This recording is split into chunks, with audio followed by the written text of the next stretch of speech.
Good evening, and welcome to SplashCast, the official podcast of GameSplash.net. I'm Chris, editor-in-chief of GameSplash, And I'm Gabe, the editorial and features director. and our special guest tonight is artist and indie game developer extraordinaire, Edmund McMillen. Thanks for coming, Edmund. Thanks for having me. I guess we're going to go ahead and jump right in. We do have a series of questions for you, so we'll just kind of go from there. So, for starters, you have a very, very unique visual style, Edmund, and we absolutely love it. First off, how did you get there? Like, how did this unique style that clearly is distinctly you, like distinctly Edmund McMillen, how did this come about? Well, I don't know. I actually, for a long time, I had a hard time. A lot of people had a hard time recognizing which games were mine. I guess the themes were distinct enough, but my style tends to change per game. With Isaac and Meat Boy, I think it's not as drastic as my past work, but I always was almost kind of upset that I felt like I didn't have a distinct enough style to stand out like Dan Paladin or any other artist, really. Like, I get bored really easily, so I tend to do different styles, and like the majority of my games are they drastically different from one another, at least in my opinion, and a lot of people usually don't realize that, Spewer is, done by the same guy who made Meat Boy, or Time Fuck, or Coil, or, all the other games that I've done in the past, because the visual styles are different. But I guess maybe it's just I've been around long enough and people recognize, my stuff, so they see a style that, or some sort of cohesion, theme-wise, and put it together. But I don't know. I don't know how I developed anything. I just have just drawn for a very long time. How long have you been drawing for? I'd say I got serious about like illustration and when I was a freshman in high school when I started making comics. Did you ever actually have any formal artistic training, or was this all kind of just an actual talent? Or Well, I mean, I was of course interested in illustration, so I took art classes in high school and stuff like that. But it was more along the lines of I was interested in art, so I, took high school art classes because that's what I was good at. I didn't end up going to any kind of art school. I actually got in. I had a scholarship to go to the Arts Academy in San Francisco, and I went there for 2 weeks, but I dropped out because I didn't have enough money to pay the rest of the scholarship, and just decided to focus on my own work independently, basically. So Okay. I quit college and started just doing like interactive animation and stuff like that online, and that turned into games. In a lot of ways, not going to college gave me like a 4-year head start on games. All right. And when did speaking of games, an indie game developer actually become a viable career option for you? Not for a long time. That was it. Like, I've been thinking about this a lot lately, and like there's been able to pinpoint quite a few turning points in my life as far as inspiration goes and why I am where I am, And as far as indie games go, though, it was just kind of like I was doing interactive Flash stuff, not really games, but basic interaction, basic scripting. And this was like 2000. I was 20 years old. I didn't realize that I didn't realize that people can actually make. I didn't know what indie games were. Like I'd never heard of a company that was only a few people that made a game.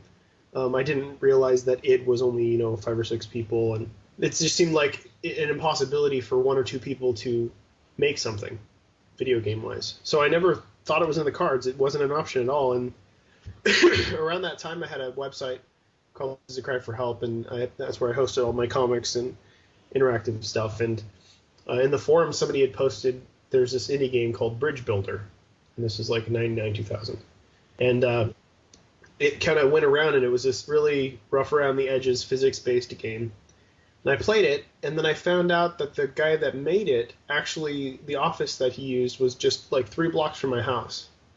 And it was around that time when I'd gotten fired from an animal control job, like a real job. And I decided I wanted to try to do art for a living and actually make money off of it. And I kind of asked if they were looking for an intern, and I kind of came in and they had me do like some box art and stuff, and then they hired me on as like an artist basically. And a few months into working with them, I pitched the idea of my first game, which was Gish, and then from then I just kind of realized, oh shit, like this is actually something that you can make. I mean, back then I wasn't really making much of a living, but you can make some money. You can make enough money I can make enough money to pay for the room that me and my wife rented in a house. And it was very fun, and that was the kind of thing that I was like, oh, this is really fun. It feels totally new. It doesn't seem like anybody's doing this. It just seems so untapped as an art form. Like, it was so fresh that so many people were discovering new things about it, and like really kind of in uncharted territory. It was exciting. So, it was easy for me to transition from comics, which is what I was doing independently, and it mirrored what I'm doing now, where it was like self-published comics that I could do by myself. Now it's, self-published video games I do with one other person. And that's kind of how that all started, I guess. And then the IGF kind of jump-started it as well. Like after Gish came out, and then we got into the IGF and won in 2005, it kind of solidified my career. It's like, okay, well, I guess I'm okay at okay at video game design, so I should probably focus on this as my career, and that's what I did. Like I didn't know this was going to happen at all. Would you say then that Gish is more or less your breakout hit? Yeah, Gish was the first game anybody would know me from, really. I did 2 small Flash games before that. I mean, all the games I did way back then were pretty rough. It's not like I'm not too proud of Gish, but I did learn a lot, and it was my first big game that I actually charged for. So it was it's definitely the start of my career for sure. A lot of your early work, we noticed, Gabe and I, you've been posting, or rather you were posting on Newgrounds.com. Like Yeah. a lot of Flash and a lot of games and just kind of a whole hodgepodge of stuff. Will there ever be a point where, just for fun or nostalgia or whatever, you say, hey, let's go back to Newgrounds and make another Flash game? Well, that actually that's what the Binding of Isaac was originally. It was, so I had, the last Flash game that I did for Newgrounds, which was sponsored by Newgrounds, was Timefuck. And I did that just as I started development of Super Meat Boy, so about almost 3 years ago, I guess, 2.5, 3 years ago. And I always said that after Meat Boy, I wanted to do Flash games again. And while Tommy was taking vacation, I decided to do a game jam, which is essentially like try to do a game in a few days or a week for fun and just kind of like a speed design thing. And it's something that I had done in the past a few different times with different developers. And one of them was Florian Himsel, which I had worked on quite a few Flash games with. And he was around and I was around, and we thought, hey, we'll just throw it together in a week and, put it up on Newgrounds. And it just started growing, and then after the week was over, it just seemed like, oh my, if we put another 2 weeks into this, it could be really awesome. And then that, that month turned into 2 months, and then that 2 months turned into, 4 months. Okay. And then we ended up with this beast, and we wanted to do more than just, Flash sponsorship with it. Okay. So that's kind of how that went. But yeah, I'd love to. I don't know. I might do more free games in the future, or I might stay away from Flash. I don't know. I have no idea. I kind of just go with whatever moves me and whatever seems fun to do. Kind of flow, huh? Yeah. All right. That's the way to do it. I mean, you can't.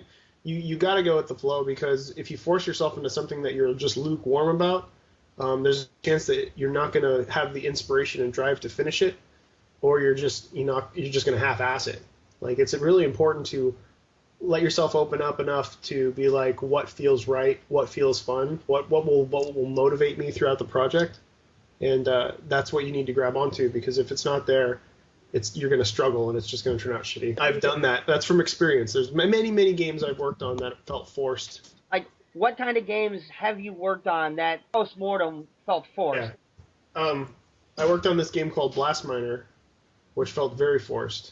And I was literally doing it. I mean, Alex and I, it was the guy that I made Gish with, we both were running out of money and we really needed to make a game pretty quick that we could make some money off of. I think it was like kind of my attempt at a casual game. And I really wasn't feeling it at all, but I knew I had to get it done. And in the end, I actually think I was able to design around some of the flaws, but we were having problems internally either way, and we didn't really get along that well. But I was not having that at all, and it turned out shitty, and I think it shows. And it's not a horrible game, and I think the stuff we added to in the end after we actually launched the game made it much better. But there was another game I worked on called Serious P-Shy, which was actually like over 3 years of development. I started working on it with Tom Folt from Newgrounds, and it was one of my first games that I designed. And I'd been working on it for so long and doing little games in between that I think I just got so much better as a designer that I couldn't stand to play it because it was so bad. It just felt so clunky. It was not innovative in the slightest. It felt like just boring. And it was one of those games where I just needed to finish it. I just wanted to finish it so I could say that I didn't throw away those years of time I put into this game. I released it, and it was ho-hum, it wasn't that great. But at the same time, I guess you could kind of almost chalk that off as a learning experience. Well, you can with everything. Every negative experience I've ever had is good in some way because I definitely learn from it. But you can still tell from that's what I learned. The wisdom that I'm passing on by saying, make sure that you're feeling inspired by what you're working on and you're into it, because I've been through it, and that's what I learned. Don't do that. Don't jump into something unless you really are excited about it. Like I only jump into projects that keep me up at night, projects that sound so awesome that the ideas just keep flowing and I can't go to sleep. That's when I know what I'm working on is something that is going to be good. You started talking a little bit briefly about Binding of Issac. What else can you tell us about it? Binding of Issac is an action roguelike shooter based around... It's like an amalgamation of a bunch of different games. Like I took a lot of core design mechanics from, 3 games that I really like, and I somehow turn them into one game, and they play nothing like each other. It uses the dungeon structure of Zelda, it uses the action gameplay structure of something like Smash TV, and it uses the game design, the core game design of a roguelike, which is like a dynamically generated experience that's different every single time you play. That was the goal, was to make a roguelike type game, and those were the 2 themes that I wanted to put together. It's nothing like any of those things really. People who play roguelikes will argue that it's not a roguelike, and people who like Zelda games will argue that it's not like a Zelda game, and so on and so forth. It's not a shooter because it has RPG elements and whatever, but it's its own thing, and it turned out really well. I think I'm very proud of it, and I'm excited to put it out. I only got to test it on a few different developers and people that I know personally, and the response has been very, very positive. So I'm excited to get it out and see how people react to it. So why the potentially groundbreaking and, potentially unpopular decision to make it a roguelike? Roguelike is a genre that, regardless of what you think about it as a genre, many still kind of think of it as a niche. So what drove you to explore that kind of unfamiliar territory? I think it's because of that reason, and I think it's the same reason why Spelunky was made as well. I think there's a lot of developers there that see the amazingly, just jaw-droppingly awesome untapped territory that is the roguelike design, an endless game essentially. Like in a lot of ways, roguelikes are the new high score kind of games, like arcade games of the past, a game that you can play over and over again with a reason, like a goal or whatever. Roguelikes are games that you can play over and over and over again and always be surprised by new things. It's a new game every time and it doesn't get boring. And that's like a magical formula.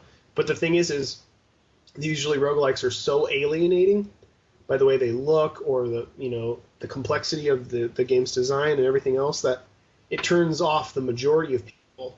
So not many people play them, but they're great. Like it's one of those things. Like if you put the time and effort into understanding how roguelike plays, you'll be stuck. You'll be glued to the game for forever.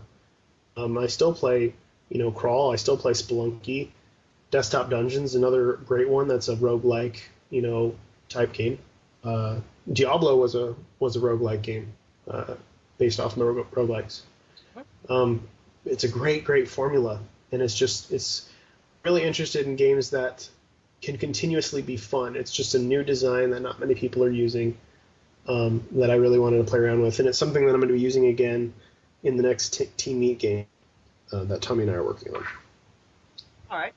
Speaking of Team Meat, can we expect the same, or obviously not the same, but can we expect any kind of secret cameos or, secret levels or anything kind of reminiscent of the ridiculous amount of secrets we saw in Super Meat Boy in Isaac? In Isaac? Yeah. Yeah, you can. And you can, like, if people are fans, which most likely they will be, I think the majority of people who know about Isaac know it because of Meat Boy, but there's definitely a lot of references and cameos of basically every game I've ever done, I think, will show up in some form in the game, as well as a bunch of classic games. But there's a shitload of secrets in Isaac. There's just so much content in it that unlocks as you play. And if it does well and people really like it and the response, I'll be continuously updating it with new content to keep it fresh until I get tired of it. You have anything you wanted to add, Gabe? Yeah, actually cut in here. I noticed that you mentioned that the inspiration for the game was based off of Bible verses, which actually lets me ask, do you consider yourself a religious man, or do you just prefer Bibles as inspiration? Because, I mean, admittedly, the Bible is a pretty good place to get ideas for creative things, but... Yeah, I'm not religious, and I don't know if I'm atheist. I guess I think my wife calls it an atheist, but not happy about it. That makes sense. I sure would love there to be something more out there, and I hope there is, but I don't know, and I won't know until I die. But I for sure as hell don't believe the Bible is the word of God, or anything crazy like that. But yeah, as far as inspiration from the Bible goes, I grew up Catholic, so there's a lot of dogma flying around when I was little. And when you're little, you don't fully understand, what the hell's going on and why. I took catechism. I took 7 years of catechism, and it was pretty odd growing up with you grew up with a picture of a dying man bleeding from his face on your wall. It's really weird when you think about it. And for a really long time, so my dad had a beard and everything, kind of like Jesus, and he looked kind of like him. I was little, and for the longest time when I was little, I thought that was a picture of my dad. For real. So, I don't know, it's just weird. No one thinks about that, how people would interpret weird shit like that around the house. And that's kind of what this is. I grew up with a lot of weird dogma flying at me from all angles. I had my Catholic upbringing, and then I had the other side of my family. They were all born again, Christian AA type people, and they were hardcore. And when I'd go over and visit the McMillen side of the family, I'd always get my magic cards taken away from me, and if I was, I got always sat down and told, the T-shirt that I was wearing or the cartoons I was watching were evil, and all sort of stuff too. And the Bible always interested me. I mean, this stuff is interesting to me, even the horrible aspects of it. It's human nature, for people to grab onto explanations for things they can't explain because it's so fucking scary. And I always thought that was interesting, and I thought it would be fun to do a play off of a story from the Bible as if it was literally happening now, and how people would react to it. And that's basically it. It's not like I'm making commentary on it. It's not like I'm trying to, answer any questions about it. It's just quite literally the tale of the Binding of Isaac, roughly. If it really happened now, if a devout woman heard the voice of God telling her that to prove her, devotion, she has to sacrifice her son. Her son figures this out, freaks out, thinks, shit, my mom's going to kill me, and has to run from her and eventually fight her, and that's basically what the game's about. And yeah, it's very easy to pick from the Bible and find crazy ass fucking stories. Oh yeah. But it's also fun.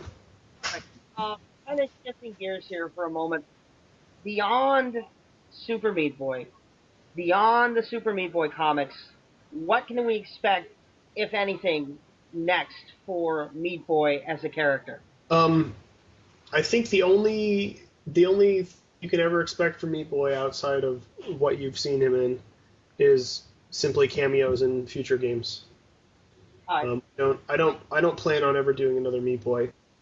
At least until I have some fucking amazing genius idea. Like maybe when I've leveled up in 20 years and I feel like I could really outdo myself, sure. And Tommy's also really into it and thinks he can outdo himself. Then we maybe can tackle it again. But I don't foresee that happening. It's like right now, I think it's just stupid for most people to you kind of like ruin your IP, or you ruin the original game by making a sequel that is just as good or worse. And that's usually how it usually works. And I mean, unless you're coming up with a whole new subgenre within your game, like Zelda or Mario, you're not, unless you're reinventing it in that way, you're not doing it justice. And I think every other sequel for most games is usually they just shit all over their work. And I foresee that. That's what I foresee if I ever tried to attempt a sequel, at least at any time in the next 10 years. If I attempt another sequel of that fucking game, I know for a fact I'm not going to be good enough to make it better, so I'm not going to do it. Fair enough. Speaking of Super Meat Boy and Meat Boy, we've heard that you and Team Meat and certain distribution partners kind of didn't necessarily see eye to eye about it. What can you tell us about that? Oh, fuck, it's fucking old news now, and I hate talking about it because it keeps getting dredged up for no fucking reason. I can say this. This is what I'll say. Microsoft and us have been trying to patch things up so we can fix all the problems that occurred. And what fucking happened is right as this was getting alleviated, another company had to fucking, I don't know what the fuck they were doing, but there's another company made a pinball game. Oh yeah. Decided that they were going to speak publicly about Microsoft's treatment in a positive light, but instead of doing that, they just decided to bash us and then bring back up an old topic, which we talked about months ago. And it was old fucking news, and they dredged it back up again, and then actually ended up fucking up the relationship again. Then we had to explain to Microsoft that like what they're talking about and what they're referencing and the stuff that people are talking about now. It's old news. Basically reiterations from a post-mortem that we did in March. Okay. But I mean, now we are currently again talking to Microsoft, and we are on good terms with them, and we're trying our best to, acquire the sale that we've been working on and we're trying to get for our anniversary. And it just sucked that fucking pinball game guys had to be dicks for no reason. Yeah. And try to fuck our shit up, and I don't lie. They really went out. I assumed they were just trying to get some rest and trying to get good with Microsoft, but in the end, they ended up shooting themselves in the foot because I know Microsoft was pissed about it. So, and in trying to earn brownie points with Microsoft, they're beating a dead horse. yeah, All right.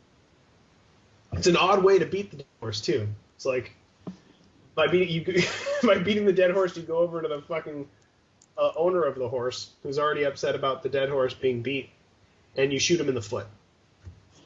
I just don't understand why they did it. It still doesn't make any sense to me. And they publicly apologized, which makes it even worse because it's like, if you're sorry for it, what the fuck are you doing? Why did you do it in the first place? I don't understand. Like, you call us out for no reason when you don't even ask us what's going on. They fucking, it's just weird shit. Like they're saying that we act like we're poor and like just all this bullshit, which doesn't make any sense. We've been like very open about our numbers. Like everybody knows that we did really well. And we're not trying to say we're so poor, look at us, and we're just whiners and complaining about Microsoft. Like we had specific points that we made in a fucking post-mortem. We worded it very well. We took a lot of time to make sure we were saying it, and we did it because we wanted to make sure everybody knew what not to do if they were signing a contract with somebody. We've learned from this, just like we've talked about in the past. It's like we've learned from our mistakes, and we're moving on. And then we did a fucking interview where we basically said, just reiterated that, because it was a question, and then came news, and then pinball FX guys decided to jump up and down like assholes and make matters way worse than they ever were. Like, it just doesn't make any. They've dredged up every negative thing ever when things were just getting better, and it's just like. I remember this bizarre email from their guy, and I'm like, wait a minute, why are they talking about this? You know, this isn't their issue. You know, why? Well, that's the fun. The funniest part is. We got their email that they sent. They sent it to every fucking news site. Like, every video game news site got this email. And of course, I wake up and I've got an inbox full of forwards. And all these different news sites said, "What the fuck is this?" And it's just their email, and it's like, I don't know what the fuck that is. I have no fucking clue what that is. But I mean, luckily, only a few places posted it.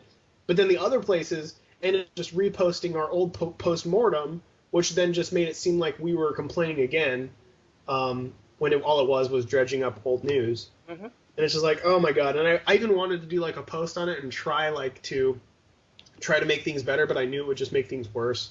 And I knew that this question would probably come up, but I'm glad that I can be at a point where, I could say, we're fucking over this. Like, this is old news. We know what we're doing now. We made mistakes in the past. So did Microsoft. We both acknowledge these things. And we're trying to fix it so we can actually give users more content and do a sale. Now, if everybody would just, if Pinball Effects would just shut the fuck up, we could make things better. Mm-hmm. So, if they're listening, please shut the fuck up. Please mind your own fucking business. It has nothing to do with you. I'm glad you had a fucking great time with Microsoft. Great. We had a great time, too, working with Microsoft. But there were certain things that just didn't work as well as we wanted them. But now those things are getting better, and we're working them out. So don't shit all over the ground in front of me for no fucking reason. I really hope we meet in person so I could talk to you more about this. All right. Well, thanks for clearing that one up. I mean, I'm sure, like that, it wasn't necessarily something that needed to be dredged up, but at the same time, like, I just want people to hear your side of the story on it. Yeah, I mean, hopefully I'd like it. Once we can actually announce the sale, and I think we'll do a news post once, we get closer to that time. Our anniversary is in late October, November time, so hopefully our sale will be around that time, and we'll do a news post and hopefully clear things up a bit to anybody who doesn't understand that, like, it's such a messy thing to talk about. When it comes down to it, both of us, made mistakes, I guess. We were inexperienced and didn't get enough in the contracts, and they apologized for their mistakes as well, and that was basically it. And hopefully, we won't be making those same mistakes in the future. We learn from them, and that's it. And I hope things can be good enough for us to at the very least, continue to support the game that we have on the service and make sure fans get what they want. Mm-hmm. And that's all we really care about now. Like, we've put it behind us. We don't fucking care anymore. Whatever. Water under the bridge. Understandable. Gabe, did you want to jump in again? Oh, let's see. Well, seeing I got everything for this moment, unless you want to hop over to the questions we got. We can fire off a couple of the Twitter ones, I guess. Alrighty. You up for that? Me? Yeah. Yes. I'm up for whatever you want to throw at me. All right. We did have a few people on Twitter have some questions for you. First off, just going to have a little what you had mentioned earlier. E. McNeil wants to know if you had one piece of advice for young, aspiring indies who are slowly coming to see you as something of an idol, what would that be? Indies that are what? I missed the last part you were saying. Game developers. Like, either they're doing for, like, iPhone, or okay, gotcha. or PSN, whatever platform is their platform of choice. I'd say the most important thing to remember and to think about when you're starting out, especially and you're an indie developer, is there's a good chance that you're not going to make a lot of money, a very good chance, and you need to realize that the number one reason why you're doing it needs to be because you enjoy it. That needs to be number one. I didn't start making any kind of money at all until 3 years ago. Meat Boy basically saved the day for me when it came to income. I was at a poverty level. I was actually making so little that I was able to get help with I think we got you can get 20% off your electric bill if you're making under $20,000 a year or something, that sort of stuff. I was very poor, but the thing is I was happy and I really loved what I was doing.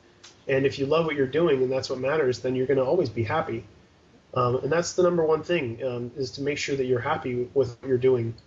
Money shouldn't be your number one goal because it's really a roll of the dice, and it takes a lot of time and effort in order to a place where you can start making a living off of indie games. It seems like a gold mine. It's the illusion. It's like the lottery illusion, right? You've got people talking about how they made millions of dollars off their game, but that's only a few people out of thousands of people that are doing this. And if you want to get to that point, you've got to be willing to make sacrifices.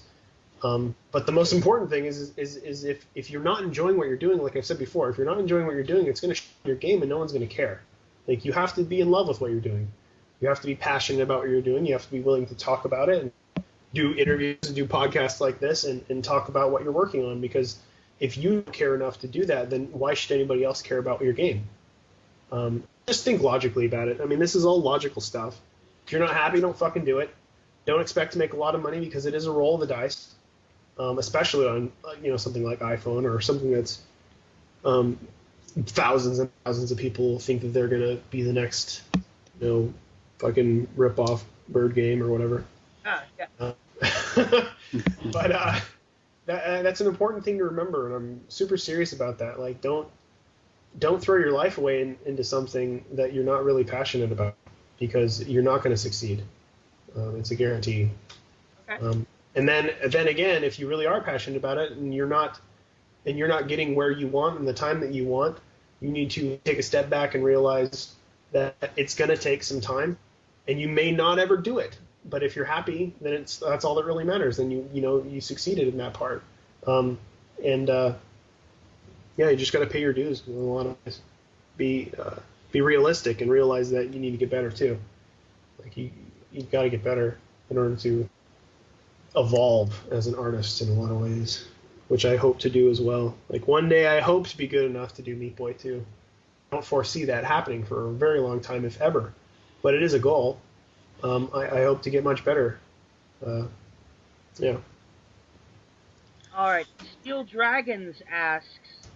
You're not skipping that question. Oh, We're going to ask the second question first. What is it? Go ahead, Gabe. Okay. We have a bit of a lighthearted question from a Notch, the Minecraft Notch, if you remember. Yeah. He asks, "Why are you so sexy?" Why am I so sexy? Yes. From his point of view? I have no idea. Not specify. Okay. I think Notch feels like I'm so sexy because he is actually a combination of Tommy and him and myself that makes a Notch. I think if Tommy and I had a child, it would look like Notch. So I think Notch is actually just it's going back to he's just super arrogant, right? Or super self-absorbed. He's a narcissist, and he just sees himself in me, and that's why he's attracted to me. And that's probably the answer. Oh, that's a lot of awkward images in my head. Moving on.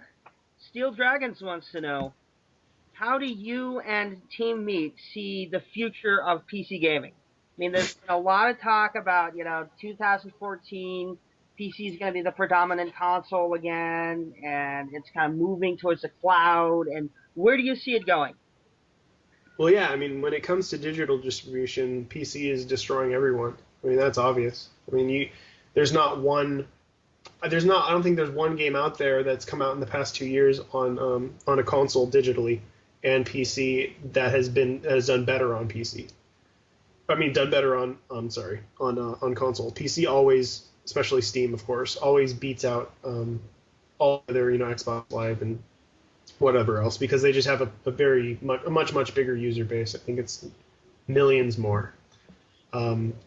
So yeah, I'd say that's about correct. I mean, in the next few years, once our internet connections get better, universally everywhere, once everybody can get some crazy fucking fast internet connection for a reasonable price, yeah, PC gaming is just going to be it, and that's that, because computers are getting cheaper, and once the internet's faster, things are going to go digital. And the first console to go digital won't be a console; it'll be your PC. That'll be a full digital download console, if you will. Everybody knows how to fucking hook a gamepad up to their PC. Plug it in. It's very easy. And a majority of people I know have their TVs hooked up to their computers regardless. And everything's headed that direction. So yeah, I'd say the future for PC is looking amazing. I mean, the current status of PC gaming is amazing. It's a phenomenal time for PC games.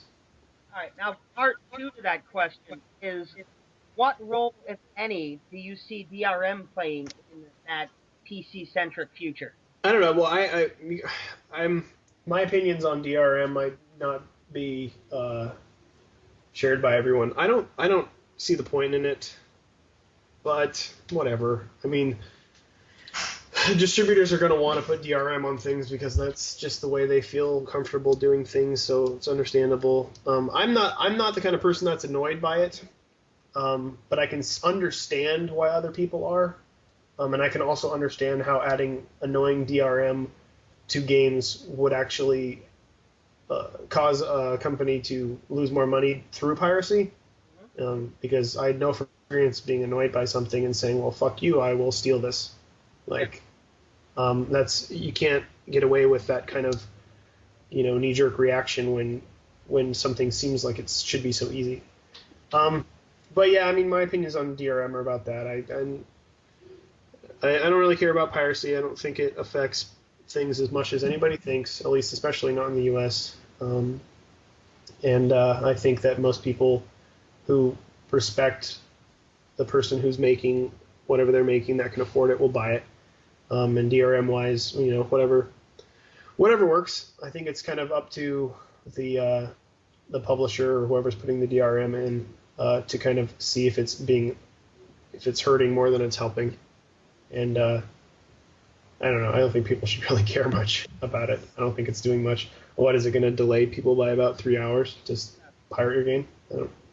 Just say, oh, I'll get it on the torrent because you won't let me activate it. Yeah. Whatever. I mean, people email us because they can't activate Super Meat Boy without an internet connection because we've only done it through Steam. I'm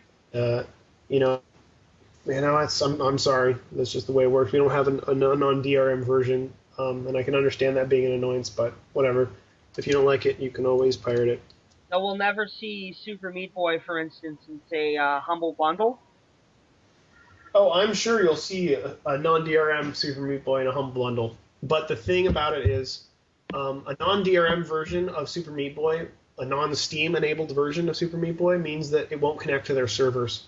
And if it can't connect to their servers, it means that there's no high scores, it means that there's no achievements, and it means no Super Meat World, which kind of sucks. It means they essentially have a crippled version of the game then. Exactly. Which is, I mean, the way we basically designed that with Steam, and it's a Steam-enabled thing, and it's something that I guess is completely exclusive to Steam. But if and when we do a Humble Bundle, we will of course give people the option to take the DRM gimped version, or just get a code for the Steam version if they want it. But if you don't have an internet connection, I'm sorry, you're not going to be getting internet type things that require internet connections. Well, that's perfectly understandable. I think that just about does it, unless Gabe has anything else. Gabe, do you have anything else? I'm actually looking. We have got 2 more questions. One I'm going to let go because the grammar is atrocious. All right. But the other one, which I could admittedly probably answer for you, but I'll go ahead and say it anyway. When is Super Meat Boy coming to Mac? Hopefully soon. Hopefully very soon, actually. I know it's something that we've been talking about for forever, and I can say honestly it's a painful thing. I hate it when people ask because we really wanted to put that version out a long time ago, but we ended up going through a lot of different people. Like we tried, Tommy tried to do it himself, and it just ended up hitting a wall to a point where, just like I said before, where he wasn't feeling it all, so it was like a snail's pace. Then we tried to get somebody else to do it, and that kind of fell through. But now we have somebody else doing it now, and it's almost finished. So it will be done very soon, hopefully for our anniversary. It'll be a nice little celebration with finally the Mac version after a year. But yeah, sorry. Shit happens, but I'm sure we'll be able to make up for it with some of the anniversary stuff that we do. And the Mac version will, of course, have all the features of the PC version. I think that's about it. Did you have anything else you wanted to tell our community while we've got you here? Have fun. Enjoy life. Because, yeah, for the most part, life is pretty hard. So make sure you actually, enjoy it. Do fun things. Only do what is fun. Yeah, how's that? Thanks again for coming, Edmund, and we are looking forward to giving Binding of Isaac a try. I'm looking forward to everybody playing it. I'm looking forward to it a lot, actually. It's something I'm personally looking forward to. It seems almost painful the amount of time that I need to wait for that to happen. But it's less than a week, so once achievement test is done, basically we'll be able to upload like in the next 3 days, I think, for people who get review copies, and then it will launch, and that'll be awesome. All right, sounds good. All right, thanks for having me.